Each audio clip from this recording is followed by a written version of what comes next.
आइए शुरू करते हैं हिंदी साहित्य का पाठ संख्या 12, जिसका नाम है तिरिछ।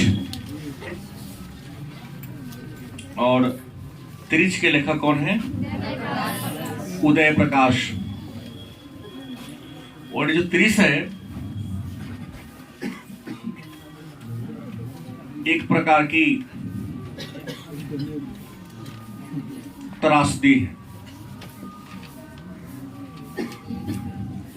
और तिरिछ होता क्या है? तो विषखापर प्रजाति का एक जीव,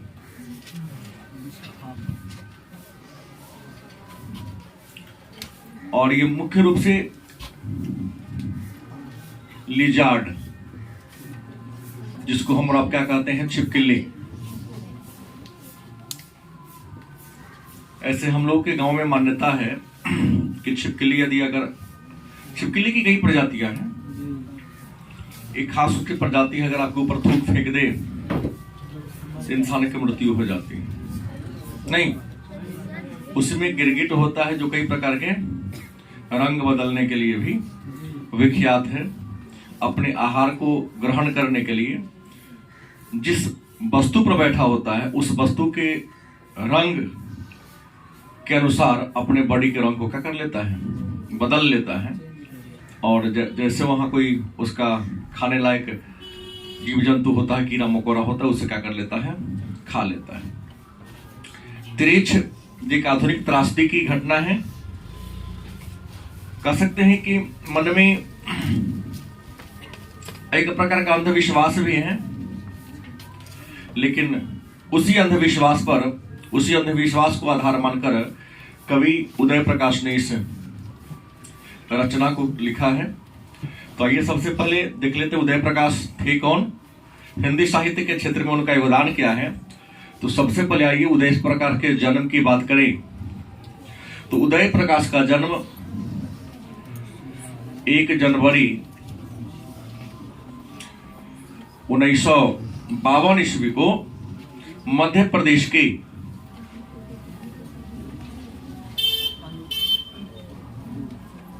सीतापुर जिला के किस गांव में? अनूपपुर में।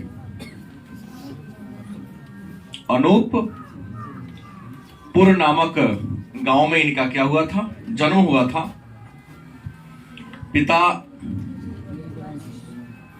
इनके थे प्रेम कुमार, और इनके माताजी का नाम था गंगा देवी। ठीक है। इन्होंने शिक्षा की बात कर दें, बीएससी थे, लेकिन आगे चलकर हिंदी से इन्होंने क्या किया था, एमए की शिक्षा प्राप्त किया था। कहां से किया था? तो सागर विश्वविद्यालय। कहां है? मध्य प्रदेश में। मध्य प्रदेश के सागर जिला में ही है। सागर विश्वविद्यालय मध्य प्रदेश से इन्होंने क्या किया था, हिंदी से एमए किया था। ऐसे ग्रेजुएशन इन्होंने साइंस से किया था। उसके बाद व्यवसाय की बात करें, शिक्षा पूरी करने के बाद इन्होंने व्यवसाय या वृत्ति जीविकोपार्जन के लिए इन्होंने कौन कौन सा काम किया? तो सबसे पहले जान लीजिए कि नंबर 1 में कि जेएनयू, जवाहरलाल नेहरू यूनिवर्सिटी, जो दिल्ली में है। जेएनयू, जवाहरलाल नेहरू विश्वविद्यालय में इन्होंने काम किया। उसके बाद किस विभाग में? तो भाषा विभाग में काम किया था। जेएनयू में भाषा की लैंग्वेज की पढ़ाई होती है। इसके अलावा इन्होंने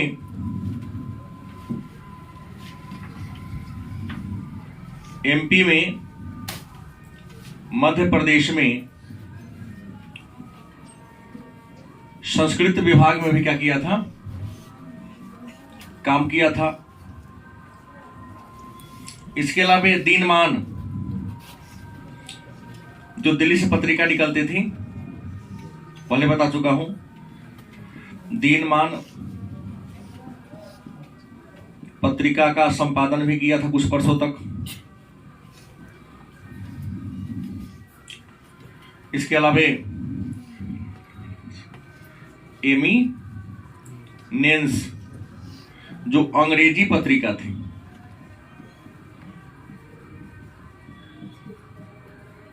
इसका भी इन्होंने संपादन करने का काम किया था। मुख्य रूप से इनको आप जेएनयू से लेके चलेंगे, बहुत सारे बातों को लिखने की जरूरत नहीं है, क्योंकि इन सब में सबसे जो टॉप लेवल पर है जेएनयू है। आपको बता दें,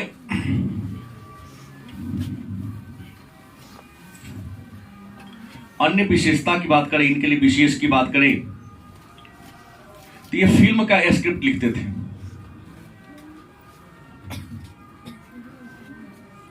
फिल्म का स्क्रिप्ट भी, उन्हें फिल्म की जो कहानियां होती हैं, यह लिखने का तौर तरीका सबके पास नहीं होता है, लेकिन उन्होंने लिखने का काम किया था।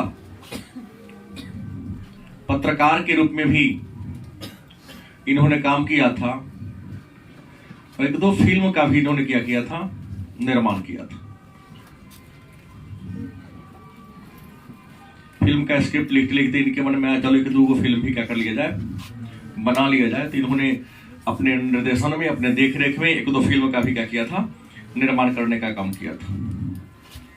इनकी रचना की बात कर ले कि उदय प्रकाश की रचना कौन कौन है, तो सबसे पहले हम लेते हैं कहानी पर कि उदय प्रकाश के द्वारा लिखा गया प्रमुख कहानी कौन कौन है। तो इनके द्वारा लिखा गया कहानी दरियाई घोड़ा,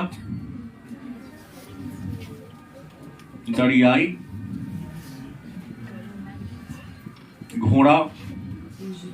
दूसरी रचना है तिरिछ। इनकी तीसरी रचना है और अंत में प्रार्थना।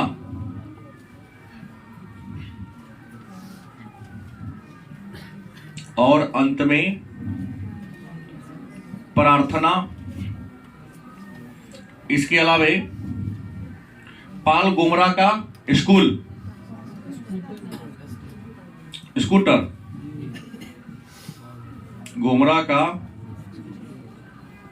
स्कूटर, पीली छतरी वाली पीली छतरी वाली लड़की, और दत्तात्रेय के दत्तात्रेय का दुख। उसके बाद अरेवा परेवा। उसके अलावा मोहनदास। कविता संग्रह की बात कर ले, इनके द्वारा कुछ कविताएं भी लिखी गई थी।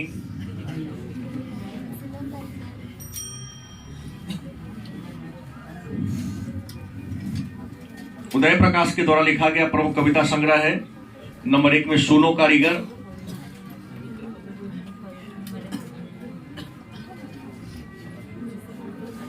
दूसरी है कबूतर कबूतर, अबूतर कबूतर,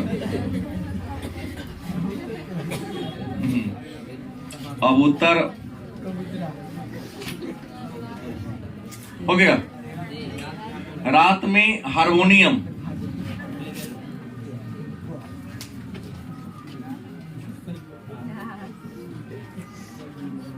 रात में हारमोनियम।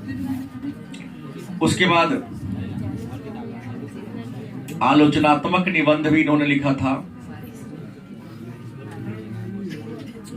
और इनके द्वारा लिखा गया जो आलोचनात्मक निबंध है उसका नाम है ईश्वर की आंख।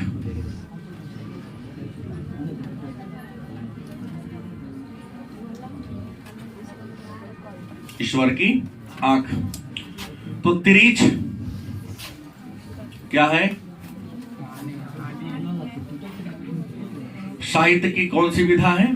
तो कहानी है। तिरीच उदय प्रकाश के द्वारा लिखा गया कहानी है और यह आधुनिक काल की एक त्रासदी है। और तिरीच जो है वो पिस्खापर प्रजाति के एक जीव, जिसको हम लोग लिजार्ड अंग्रेजी में कहते हैं, उसी प्रजाति के जीव के बारे में यहाँ कहानी कवि ने लिखा है। हमारे समाज में इसके बारे में क्या क्या भ्रांतियां हैं, उस भ्रांतियों के बारे में बताने का इसमें काम किया है। उदय प्रकाश का जन्म 1 जनवरी 1952 ईस्वी को मध्य प्रदेश के सीतापुर जिला के अनूपपुर नामक गांव में हुआ था। इनके पिता प्रेम कुमार, माता गंगा देवी। इन्होंने बीएससी किया, उसके बाद हिंदी विषय से एमए की शिक्षा प्राप्त किया था मध्य प्रदेश के सागर विश्वविद्यालय से। शिक्षा पूरी करने के बाद इन्होंने जेएनयू में भाषा विभाग में काम किया। इसके अलावा कई पत्र पत्रिका के लिए भी इन्होंने काम किया था। इन्होंने कई फिल्म के स्क्रिप्ट भी लिखे थे, 1-2 फिल्म का भी इन्होंने निर्माण किया था। और उदय प्रकाश के द्वारा लिखा गया प्रमुख कहानी है दरियाई घोड़ा। मोस्ट वीवीआई है, याद कर लेंगे। दरियाई घोड़ा पूछा जा सकता है। तिरीच तो आपके पाठ्य पुस्तक में ही है। और अंत में प्रार्थना, पाल गुमरा का स्कूटर, पीली छतरी वाली और अरेवा परेवा मोस्ट वीवीआई पूछा जाएगा तो ये चारों में से आ सकता है। कविता संग्रह सुनो कारीगर, अबूतर कबूतर, नाम थोड़ा जो अटपटा होता है या थोड़ा ट्विस्टेड जो नेम होता है वहां से प्रश्न में डाल दिया जाता है। सुनो कारीगर, अबूतर कबूतर, रात में हारमोनियम उदय प्रकाश के द्वारा लिखा गया कविताओं का संग्रह है। और ईश्वर की आंख उदय प्रकाश के द्वारा लिखा गया एक आलोचनात्मक निबंध है। ये जो तिरीच है, जो उदय प्रकाश के द्वारा लिखा गया है, यह जादुई यथार्थ की कहानी है। कैसी है? जादुई यथार्थ कहानी है। जादू के जैसा है, लेकिन जादू जैसा होते हुए भी एक यथार्थ का मतलब क्या होता है? वास्तविक कहानी। गलत कि सही? यथार्थ माने क्या होता है? वास्तविक होता है।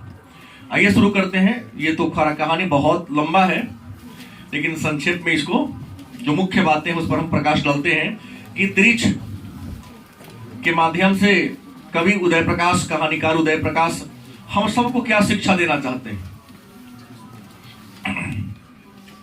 कवि उदय प्रकाश इस घटना का संबंध अपने पिताजी से लेते हैं।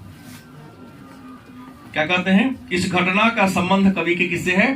पिताजी से है और मेरे सपने से। वास्तविक है या नहीं? क्योंकि स्पष्ट इन्होंने पहले लिख दिया कि यह इस कहानी का संबंध कवि के किससे है? पिताजी से है। और पिताजी के साथ साथ कवि के किससे है? स्वप्न से है। कवि कहते हैं कि शहर के प्रति हमारे पिताजी के मन में जन्मजात भय था। गांव में किसी प्रकार की गलियां हो, कैसा भी जंगल हो, खेत खलिहान में बिना लाठी लालटेन टॉर्च के घूमने में से उन्हें किसी प्रकार की परेशानी कभी नहीं हुआ। लेकिन शहर और शहर के लोगों के प्रति हमारे पिताजी की सोच थोड़ा सा बहुत अलग था। और यह सोच शायद नकारात्मक थी। अच्छी सोच शहर के बारे में उनकी नहीं थी। कभी कहते हैं हमारे पिताजी का उम्र लगभग 55 साल का है। सरकारी विद्यालय में हेडमास्टर के पद पर थे। कल्पना है, हालांकि पिताजी का नाम तो प्रेम कुमार है, लेकिन कहते हैं हमारे संबंध पिताजी से है। कल्पना किया है इन्होंने। हेडमास्टर के पद पर थे, पद से क्या हो गए थे? रिटायर हो चले थे। एक खासियत कहते हैं हमारे पिताजी बोलते कम थे। पिताजी क्या करते थे? बोलते कम थे। कहीं निकलना होता तो खूब खैनी रगड़ के मुंह में रख लेते कि खैनी मुंह में रहेगा, कम बोलवाएगा। नहीं समझे? जैसे हम भी कहीं दूर सफर करते हैं तो आराम से वो पान लेके खा लेते हैं कि पीछे वाला कम बोलवाएगा, पान खा रहे हैं। ऐसे ही बोलते रहता हूँ, मारो वो थूक पुकारेगा। तो खैनी मुंह में भर, तंबाकू मुंह में भर लेते, और तंबाकू भरने के कारण और नहीं बोल पाते थे, लेकिन कहते कि हमारी छोटी बहन थी ना, उसको चुपे नहीं रहती थी, बहुत प्रश्न करती थी। और हम जब पिताजी के साथ जाते, छोटी बहन भी होती, कहीं घूमने जाना हो या किसी काम से जाना हो, तो बार बार प्रश्न करते, पिताजी केवल ऐसे ही ऊपर नीचा, मतलब हाँ या नहीं, तो मुंडी डोला दिए ना, दो ही प्रकार जवाब देते। हम उनकी भावनाओं को समझकर उसका हम व्याख्या कर देते। शहर में निकलते छोटे बच्चे, अच्छा वो क्या है, किस चीज का पेड़ है, बार बार प्रश्न करेगा। कभी कहते हैं वैसे ही, छोटी बहन का सवाल था, सवाल उसके हर सेकंड मन में सवाल पैदा होते थे, प्रश्न पैदा होते थे। जैसे पूछ लेती थी हमेशा, शिवली के टहनी, शिवली एक प्रकार का पेड़ होता है, जंगली वृक्ष है जो अपने यहाँ नहीं पाया जाता है, इसलिए मैं आपको पता नहीं दिला सकता हूं कि शिवली के पेड़ पर जो चिड़िया बैठे उसको क्या कहते हैं। पिताजी मुंह में तंबाकू रखे, बोल नहीं पा रहे हैं, क्योंकि बोलने पर कपड़ा पर थूक पड़ जाता था, गंदा होने का डर था। हमने कहा वो नीलकंठ है। याद रखेंगे, शिवली के पेड़ पर जो चिड़िया बैठा था, क्या कौन चिड़िया था? नीलकंठ चिड़िया था। कभी का दशहरा के दिन देखना बड़ा शुभ होता है, नहीं, लेकिन दशहरा के दिन दर्शाने नहीं होता है। इंटरनेट का जमाना है, लोग सर्च कर लेता है और अपने अपने फेसबुक पर उसको डाल लेता, दर्शन कर लीजिए नीलकंठ भगवान का। नीलकंठ भगवान शिव को कहा जाता है। और दशहरा के दिन यदि आप खिरड़िज को उड़ते हुए देख लिए या नीलकंठ को देख लिए तो आपके लिए बड़ा शुभ माना जाता है। ऐसी हमारे समाज में मान्यताएं है। कभी कहते हैं कि जब हम पढ़ने के लायक हुए, 10वीं पहुंचने वाले थे, तब तक हमारे पिताजी पद से क्या होते थे, रिटायर हो गए थे। हालांकि हमारी हमेशा कोशिश रहती थी कि पिताजी को किसी प्रकार का तकलीफ न दे, किसी प्रकार के परेशानी में क्या करें, न डाले, क्योंकि ऐसे ही घर की बहुत सारी समस्याएं थी जो पिताजी के ऊपर पहले से लदा हुआ था। लेकिन कभी कहते जब हमारे पढ़ाई के समय आई थी, हमारे पढ़ाई पर कुछ इन्वेस्ट होने वाला था और पढ़ाई के फीस की बात आई, तो कहते आखिरी गिलास भी गुम हो चुका था। आखिरी गिलास गुम होने का मतलब ये है, और लोग लोटा से पानी पी रहे थे। पिताजी की नौकरी चली गई थी, पहले तो सबका था, हर महीने पेमेंट आता था, लेकिन अब जीवन पेंशन के सहारे चल रहा था, परिवार पूरा पेंशन के सहारे चल रहा था। हमने पिताजी से डिमांड किया, 300 रुपए की जरूरत है, विद्यालय में क्या भरना है, फी भरना है। 3-4 दिन तक पिताजी से हमसे बात ही नहीं की, क्योंकि पैसा, शायद उनको कहते हैं कि पैसा नहीं था। हमने एक दिन कह के छोड़ दिया, दोबारा करने का प्रयास नहीं किया। 3 दिन के बाद याद आई कि शायद पिताजी भूल न तक गए। तीसरे दिन, जिस दिन मुझे पैसे की जरूरत थी, कभी कहते हैं कि पिताजी घर पे थे नहीं,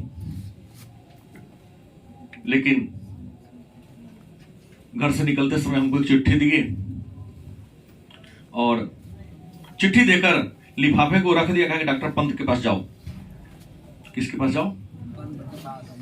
डॉक्टर पंत के पास हमको भेज दिया। जैसे डॉक्टर पंत के पास गए, चिट्ठी उनको दी, उन्होंने मुझे 300 रुपया दे दिया। 100 के 3 नोट दे दिए। हालांकि मैंने परिचय दिया कि हम उनके लड़के हैं। कभी इससे बड़ा प्रभावित होते हैं कि हमारे पिताजी की चिट्ठी लिख दी, हमको जाकर वहां पैसा मिल गया। एक समय था जब उस समय किसी कोई देता नहीं था, लेकिन इन्होंने मास्टरी के काल में अन्य कुछ कमाया या ना कमाया, सम्मान बड़ी कमाया। पिताजी कहते हैं, मतलब कभी कहते हैं, एक दिन शाम की कहानी है। ऐसे भी गांव के लोग सुबह शाम टहलने का काम ज्यादा करते हैं। सुबह कोई काम नहीं हुआ तो चाय वगैरह पी लिया, नहीं पी तो खेत खलिहान की ओर टहल जाते हैं। शाम में हुआ कोई काम नहीं है तो या बाजार नहीं जाना है तो लोग खेत को देखकर आ जाते हैं। सही बात यही है। कहते पिताजी शाम का समय था, बाहर टहलने गए और टहल के लौटे तो उनके पैर में क्या बंधा हुआ था? पट्टी बंधा हुआ था। पिताजी घर पहुंचे, उनके साथ गांव के कई सारे लोग घर पर क्या हो गए, पहुंच गए। हमने पूछा ये बांधा क्यों है, तो किसी ने कहा तुम्हारे बाबूजी को तिरिच ने काट लिया है। क्या काट लिया? सब जानता था कि तिरिच के काटने पर, और मैंने कहा लिजार्ड प्रजाति का जहरीला जीव है कि लिजार्ड तिरिच के काटने पर आदमी बच नहीं सकता। लालटेन का जमाना था, रात अंधेरा हो गया था, लालटेन को जला दिया गया, उसका वही धुंधला सा प्रकाश से आंगन प्रकाशित हो रहा था। आंगन में पिताजी बैठ गए जमीन पर। गांव में भगता था, नाम है चटुआ नाई। गांव में क्या है? भगता, नाम क्या था? चटुआ नाई। कभी कहते अरण्य के पत्ता और कंडे की राख से जहर को उतारने का काम वो करता था। आज भी सांप वगैरह काटने पर होता है, भगता आता है, जहर उतारता है, विष झाड़ने वाला।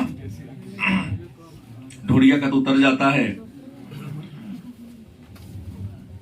इसके बारे में लोग कल्पना बहुत करता है गांव में। अरे हम तो सुने इतना बड़ा करेत काट लिया, कोबरा काट लिया, डॉक्टर उसको ये कर दिया, 3 दिन तक झाड़ते, मर गया था इंसान, 3 दिन तक झाड़ते झाड़ते झाड़ते झाड़ते उसको विष खत्म कर दिया। हमने कहा तुम थे तो नहीं? हम सुने थे, आज तक देखा किसी ने नहीं था। हमने सही पूछा, सब कहेगा हमने सुना है, हमने देखा है। कहाँ देखा? वहां तो उसके यहाँ गए, क्या देखा? नहीं हम भी सुने हैं। तो क्या झूठी कल्पना है ये? केवल सबने सुना है, गलत कि सही? चटुआ ने आया, उसने झाड़ना क्या कर दिया, शुरू किया। उसने कहा कि हमने तो अपने सर में एक बार तिरिच को देखा था। चटुआ राई कहता है कि हमने एक बार तिरिच को क्या क्या देखा था। कभी कहते मेरे साथ एक मेरा मित्र, बचपन का ही मित्र है थानू, वो भी आया। तिरिच के बारे में चटुआ राई बड़ी लंबा लंबा वाखान कर रहा था कि बाप रे, काले नाग से 100 गुना ज्यादा जहर इस तिरिच में होता है। तिरिच में काला नाग उतना खतरनाक नहीं जितना कि तिरिच खतरनाक है। लोग कह रहे हैं कि काला नाग तो तब काट जाओ उसको छेड़ने जाओगे, या उसके शरीर पर क्या पड़ जाए, पैर पड़ जाए, चाहे जान से पड़े चाहे धोखा से पड़े, पड़ेगा तो काटेगा, वार करेगा ऊपर। लेकिन तिरिच अगर देख लिया तो यो काटेगा, पैर पड़े या ना पड़े, तुम छेड़ो या नहीं छेड़ो, वो देख लिया तुम्हारे पीछे पड़ जाता है। बात समझ गए? लेकिन कहते हैं कि तिरिच से यदि बस देख लिया नजर तुमको खेलना शुरू करेगा, तो तिरिच से अगर बचना है सीधे मत दौड़ो, राउंड राउंड दौड़ो, गोल गोल, क्योंकि सांप सीधा दौड़ता है, तिरिच सीधा दौड़ता है। उससे बचने का और तरीका है कि आदमी के पैर जब छोड़ता है ना, तो इंसान का जो बॉडी की जो बू होती है उसके मिट्टी में जम जाती है, तो उसी को गंध को पहचान के आगे बढ़ता है। उससे बचना है तो पहले थोड़ा थोड़ा गोल गोल घूमो, नजदीक नजदीक पैर रखो, फिर दूर लंबा लंबा पैर करके भागो, क्योंकि गंध पहचानते पहले तो ही भड़क जाएगा, तो तुम क्या करोगे, निकल गए रहोगे। कहता ऐसा गोल गोल घूमने के लिए क्यों, हमारे पैर के पीछे क्यों आएगा? तो कहता है कि आदमी जब भागता है ना, पूछा गया प्रश्न है, आदमी जब भागता है तो जमीन पर वो अपने पैर का निशान ही नहीं छोड़ता, बल्कि निशान के सहारे मिट्टी के धूल में अपने गंध को भी क्या कर देता है, छोड़ देता है। और तिरिच उसी गंध को पहचान कर, जैसे चींटी चलती है तो फार्मिक अम्ल छोड़ती है, उसी फार्मिक अम्ल के सहारे पीछे वाला सारा चिट्टी उसी लाइन पर आएगा, थोड़ा भी टेढ़ नहीं होगा। इंसान को सीखना चाहिए, आगे वाले के अनुसार पीछे वाले लोग नहीं चलता है, इन्होंने वहीं जाता है। चींटी ऐसा जीव है कि आगे वाला जिस लकीर पर गया है, पीछे वाला भी ना एक सुत दाएं न एक सुत, जो चींटी चलते हुए क्या छोड़ता है, फार्मिक अम्ल छोड़ता है, उसी के सहारे चलता है। तिरिच उसी को सूंघता हुआ आ जाता है। लेकिन इंसान को एक पहले थोड़ा थोड़ा दौड़ना चाहिए, बाद में लंबा लंबा छलांग, क्योंकि सूंघेगा बहुत दूर दूर पर पैर रहेगा, क्रम उसको नहीं मिलेगा, वहीं पर भटकता हुआ रह जाएगा। तिरिच के बारे में चूंकि जितना लोग उतना मुंह बात, 2 प्रकार की बातें वहां चल रही थी। कि तिरिच जब इंसान को काटता है, इस सांप को भी देखिएगा, इंसान को काट लेगा तो काटने के बाद उसके बॉडी में एनर्जी घट जाता है। बड़ी आसानी से आप चाहे तो उसको मार सकते हैं, जहर ही उसका रियल में पावर है। कभी कहते हैं, दो बातें हैं लोग के मन मुंह से मैंने सुना कि जब तिरिच काटता है तब काटने के बाद थोड़ा दूर आगे जाता है, आप पेशाब करता है, आप पेशाब में लूट-पुट के नहा लेता है, अपने ही पेशाब में। कभी कहते हैं कि लोग का सुना मैंने, मुझ जैसे ही पेशाब किया उसमें लोट-पोट लिया तो जैसे ही लौटा इंसान को क्या होना है, मर जाना है। अगर बचना है तो उसको पेशाब में करने से पहले, उसमें बॉडी को गीला करने से पहले अगर उसको मार दिया जाए तो उसका जहर लगेगा ही नहीं, पहला बात। दूसरा, अगर उससे बच, जैसे तिरिच काटा उससे बचना है तो काटते ही जाके नदी, कुआं, तालाब, जहां मन वहां डुबकी लगा लो, क्योंकि डुबकी लगाते उसके आपके बॉडी से जहर क्या हो जाएगा, बाहर आ जाएगा। दूसरी बात, अगर संयोग से कहीं जा रहे हो तिरिच पर नजर तुम्हारी पड़ जाती है तो आंख नीचा मुंडी कर लो, नजर मत मिलाओ, क्योंकि नजर मिलाएगा तो मारवे करेगा तो रहो। और उसका तुम्हारा चेहरा का फोटो उसकी आंख में क्या होता है, जड़ लग जाता है। जैसे आपके चेहरा का फोटो उसकी आंख में जम गया तो ब्रह्मांड का चक्कर क्यों ना लगा लो, बिना मारे वो छोड़ेगा नहीं। कभी कहते हैं, ऐसी कल्पना है लोगों का। कभी कहते हैं हमको इस धरती पर दुई चीज से डर लगवे करता है, एक हाथी से, वो तिरिच। स्वप्न में भी क्या है, हाथी से और तिरिच से डर लगता था। कभी कहते हैं कि स्वप्न में भी हम सोते हैं तो हाथी को देखकर चिल्लाने लगते, तिरिच को देखकर क्या होने लगता, चिल्लाने लगते। अपने मित्र को थानू थानू करके चिल्लाने लगते, को हमेशा मेरे साथ रहता था ना, तो अपनी मां का नाम लेके पुकारने लगते।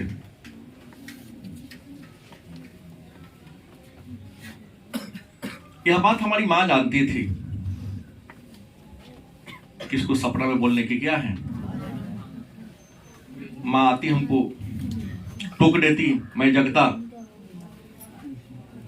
कहे चिल्ला रहा था। कभी कहते हैं कि हमने बहुत डरावना सपना देख लिया। नहीं, क्या देखा है?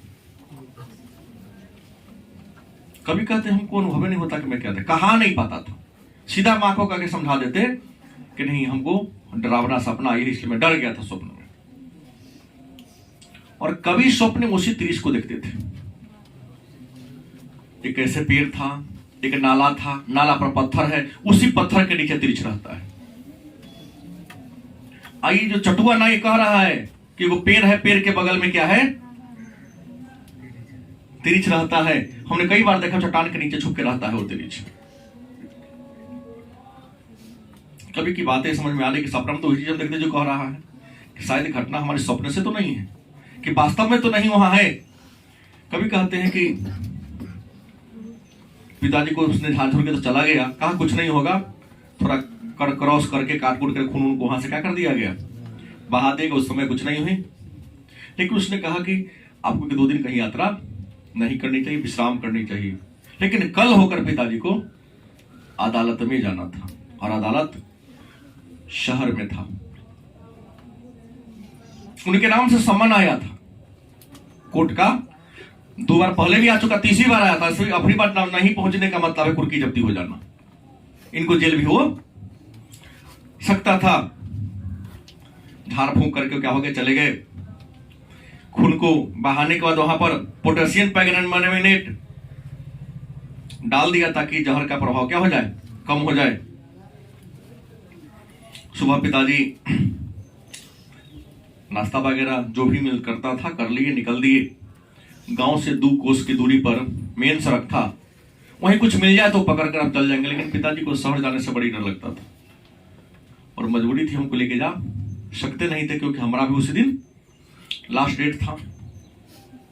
पिताजी घर से निकले, जैसे मेन सड़क पर आए तो बस के आने से पहले गाय को ट्रैक्टर आ गया, पड़ोसी के गांव का था। वो भी शहर ही जा रहा था।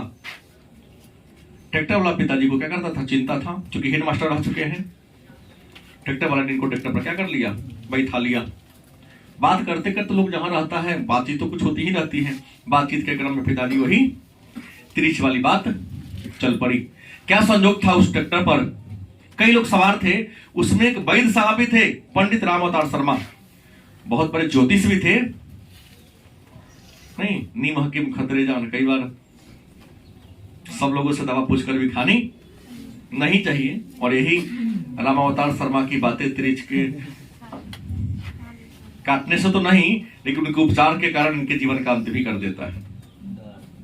क्या जी, डर इंसान को कई बार समाप्त कर देता है। हाँ, इंसान सांप के जहर से नहीं, सांप के डर से मरता है कि हमें उसने काट लिया। जैसे एक छोटी सी कहानी है, 2 मिनट में बता रहा हूं कि एक आदमी घर को छाप रहा था, बता रखे हैं, उसके हाथ में लगा, उसने कहा कि कुछ लकड़ी हल गया होगा, बांध दिया, बढ़ गया, कुछ नहीं, खून बहा के निकाल दिया, जिंदा रहा। 1 साल के बाद उसी घर को उसी को छापना था। जब वो छा रहा था देख लिया, अरे बाप रे, ये तो कटले कोबरा, जैसे देखा छपरे चित हो गया। तो इंसान सांप से नहीं, जड़ से नहीं, डर से मरता है। राम अवतार शर्मा के सामने बात चली, उसने कहा कि 24 घंटे में ठीक हो जाता, कुछ नहीं हुआ तो कुछ नहीं होगा। लेकिन एक बात और है कि हमने चरक संहिता में पढ़ा है, जैसा अंग्रेजी वाले गुरुजी बताते हैं, डायमंड कट्स डायमंड, लोहा लोहा को काटता है, वैसे ही जहर जहर को क्या करता है, काटता है। और उन्होंने कहा कि आपने उसको मार दिया, तो हमने तो मार दिया, जलाया नहीं था ना, जलाया तो नहीं। अरे बाप रे, चांदनी रात में जब ओस गिरता तो जिंदा हो जाता है। इसको काटता। इसके अलावा उसने कहा कि चलिए इसको काटने का दवा हुई धतूरा का बीज। आगे वाले गाय की तेली के खेत था, उसमें से धतूरा का, सामतपुर की घटना है, ट्रैक्टर रुकी, बीज लाके इनको घोट करके क्या कर दिया गया, पिला दिया गया, एक तंबा का शिकार करके। थानू सुना कि उसको मार देना चाहिए, थानू भी अपने मित्र थानू के साथ कौन, उदय प्रकाश खेत की ओर जाते हैं, घूमते घूमते कहां मिलेगा कहां मिलेगा, तो अपने मित्र को कहते रहे, सपना में मैं देखता हूं इस टाइप का है, तो इस टाइप का उधर है। थानू कहता झूठे ने तो बोल रहा है, लेकिन आगे बढ़ा तो एक सूखा हुआ क्या था, पेड़ था, वैसे ही नाला, और उसी प्रकार के क्या था, पत्थर था, और उसी पत्थर के बगल में क्या था, वो पड़ा हुआ था। मट्टी तिले के बहुत पूरा मट्टी तिले पटक दिया, पत्ता उता साफ करके उसको क्या कर दिया, जला दिया। जलाने के मन से डर गया नहीं इसका, स्वप्न में ही कल्पना करते हैं कि हमने तो उसको जला उला दिया सब। पिताजी शहर के पास पहुंचे, और क्योंकि ट्रैक्टर वाले को दूसरे एरिया में जाना था और इनको तो अदालत में जाना था, तो लगभग 9:45 बजे का समय था। चुंगी नाका पार, चुंगी जो टैक्स हो जाता है उसी के पास पिताजी को क्या कर दिया, उतार दिया। उतारने के बाद न होता, ट्रैक्टर घुसता है तो शहर में तो टैक्स कटाना, टैक्स कटाने, ट्रैक्टर वाला क्या हो गया, चला गया। पिताजी उतरे और पेशाब करने चले गए, लेकिन पेशाब करके आए तो इनको कोई कहे, और माथा क्या हो रहा है, नाच रहा है, धतूरा खिला दिया था। ट्रैक्टर में पलरा गांव के निवासी नंदलाल भी बैठे थे। कहते हैं कि मिनरवा टॉकीज के पास इनके पिताजी को उतार दिया, वही 10:15 के आसपास का क्या रहा होगा, समय रहा होगा। सामने को सिंध वाच का दुकान था, घड़ी का दुकान था, वहां पर उतरे कुछ देर ठहरने के बाद पिताजी, ये घटना 1972 ईस्वी के आसपास की है, कभी लिखते ही घटना कब की है, 72 के आसपास की घटना है। नंदलाल जी कहते हैं पलरा गांव के मास्टर साहब कि उन्होंने गला सूखने की भी शिकायत किया था ट्रैक्टर ने, कहते हैं गला बहुत सूख रहा है। कभी कल्पना करते गला सूखा होगा तो किसी होटल में पिताजी गए होंगे, पानी दो।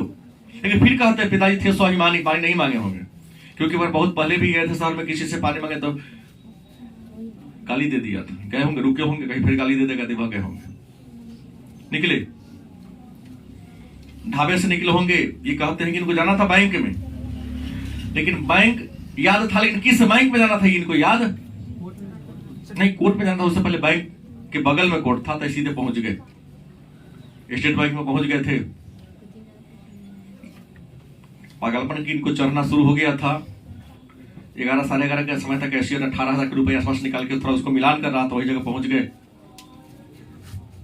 बात समझ गए? पीछे जो कुछ स्टाफ चपरासी वगैरह था, स्टेट बैंक ऑफ इंडिया में करीब 11 बजे आज साढ़े 11 के आसपास घुसे थे। वहां पर थोड़ा इनका दिमाग घूम रहा था।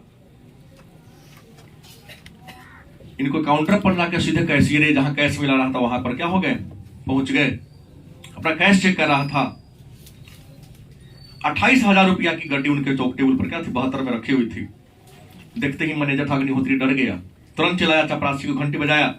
तो चपरासी आए, उनको पकड़ के बाहर ले, कुछ तो बहुत मारा, दबोच लिया। चेहरा पर मिट्टी उट्टी लगा था। इनको कुछ लोग पागल लुटेरा भी समझ लिया था। ये समझ के हमारा वहां से क्या कर दिया, निकाल दिया गया।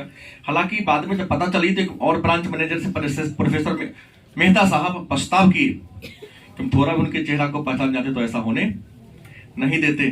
पिताजी फिर वहां से निकलते स्टेट बैंक के बगल में ही बन्नू पान वाला था, जो गांव के बगल में ही हमारे पिताजी को चिंता था।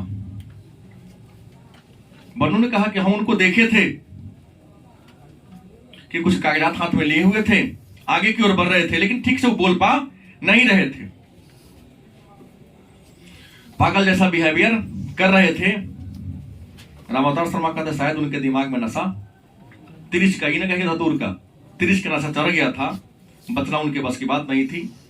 पिताजी देखने में दुबला पतला शरीर था। अधेड़ तो हो ही गए थे, 55 साल उम्र था, वृद्धावस्था में प्रवेश करने वाले थे। 1:15 बजे के आसपास थाना के आसपास पहुंचते हैं।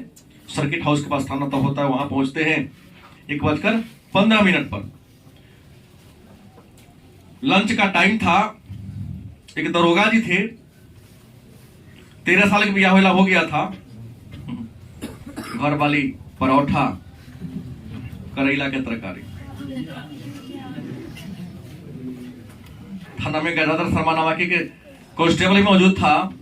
वो खाने वाला था तो लोग पिताजी पहुंच गए।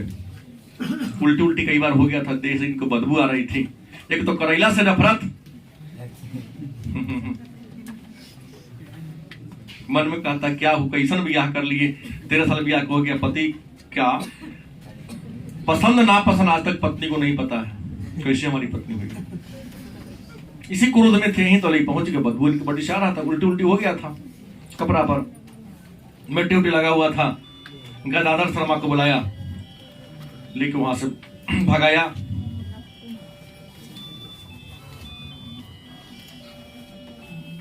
वहां भी एक आध थोड़ा सा इनको घिसता हुआ मारू पिट करके आगे किया गया। पिताजी वहां से निकल करे इतवारी कॉलोनी की ओर चल पड़े। वहां बड़े बड़े पदाधिकारी लोग रहा करते हुआ मोहल्ला शांत था। कहते हैं कि शायद इसी भाग दौड़ में इनका शरीर पर का पूरा कपड़ा भी हट चुका था। जो पैंट था उसका नारा भी क्या हो गया था, टूट गया था। बार बार हाथ से पैंट को पकड़ते, कई शरीर से कई लोग ढेला पत्थर लोगों ने मारा, वहां भी क्या हो गया था, ये हो गया था, जख्मी हो गए थे। हालांकि एक थे नेशनल रेस्टोरेंट के आगे एक फौजी साहब थे जो पिताजी को चिनते थे, नाम से चेहरा भी चिनते थे, लेकिन वो कहीं बाहर जरा संगीत के कार्यक्रम में ध्यान न दिए। इसी बीच में नशा का हालत ऐसा तरह के लोग इनको पागल, कुछ अपराधी समझ के थोड़ा थोड़ा सब जगह वार होते गया और अंतशाम होते होते इनकी क्या होती है, मृत्यु हो जाती है। इसी काल्पनिक, ये सारे बात की कल्पना कभी कहां करते हैं, स्वप्न में करते हैं कि हमारे पिताजी की मृत्यु हो गई। इसे तिरिच जो जादुई यथार्थ कहानी है कि कैसे अगर कोई कल्पना वाली बात हो तो उसको स्वीकार नहीं करना चाहिए। इसके माध्यम से आपको सिखाना चाहते हैं कि अगर कोई घटना आपके जीवन में घट जाए तो किसी के कही बात पर, सुनी सुनाई बात पर भरोसा नहीं करना चाहिए। तुरंत डॉक्टर के सानिध्य में जाना चाहिए। और डॉक्टर जो डिग्री लेके बैठा हुआ है, नहीं तो किसने कहा रामावतार शर्मा ने खिला दिया धतूर, और जानते कि धतूर की गर्मी को बर्दाश्त करना सबके बस की बात नहीं थी। वो कोनो डिग्री थोड़ी ना लिए थे। किस बॉडी में कितना बीज खिलाना है, गलत कि सही? राम अवतार के चक्कर में क्या हो गए, मर गए। तो नीम हकीम खतरे जाने वाली कहानी पर ध्यान नहीं देनी चाहिए।